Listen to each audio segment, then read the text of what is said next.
Mumbai fort इथल्या समाचार मार्ग येथील इमारतीच्या तळमजल्यावर 3 रेस्टॉरंटचं काम सुरू आहे। येथील एका रेस्टॉरंटच्या बाहेर एव्हरेज डिस्ट्रीब्युटर पॉवर हा बॉक्स स्थलांतरित करण्यात येत आहे, परंतु तेथेच 100 वर्षे जुना वडाचं झाड आहे। या झाडाच्या बाजूलाच मोठा खड्डा खणून हा बॉक्स स्थलांतरित करण्यात येत आहे। यामुळे भविष्यात मोठी हानी होण्याची शक्यता आहे। यासाठी ए विभागाच्या उद्यान विभागाने एनओसी दिलेली आहे का, असा सवाल सामाजिक कार्यकर्ते संजय गुरव यांनी उपस्थित केला आहे। याशिवाय ए विभागात तक्रार देखील केली। यावर आता पालिका प्रशासनाच्या कारवाईकडे सर्वांचं लक्ष लागलं। एका रेस्टॉरंटचं काम सुरू आहे आणि त्या रेस्टॉरंटच्या बाहेरच एक बीएसटीचं एडीपी बॉक्स असल्यामुळे त्या रेस्टॉरंटला आय थिंक अडचण होत असेल, त्यामुळे तो ते स्थलांतरित करत आहे। पण ते 4-5 पावलावर ते स्थलांतरित होत आहे।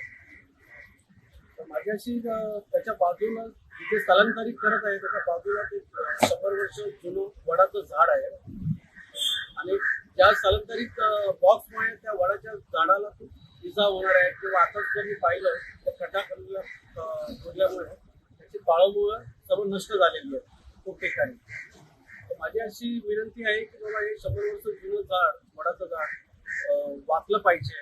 एक ब्रेकिंग न्यूज पाहूया। मीरा रोडमध्ये झाड कोसळले। पूनम सागर परिसरातील ही दुर्घटना आहे।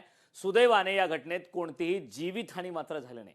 पालिकेच्या निष्काळजीपणावरती आता यामुळे प्रश्नचिन्ह उपस्थित होते।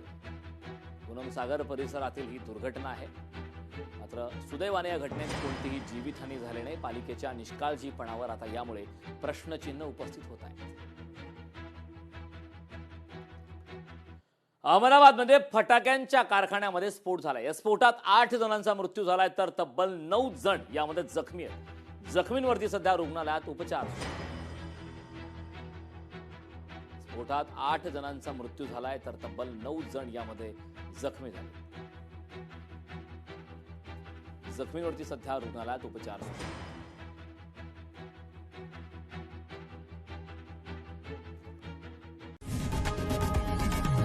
लोकशाही मराठी ऐका, पहा, जागरूक रहा।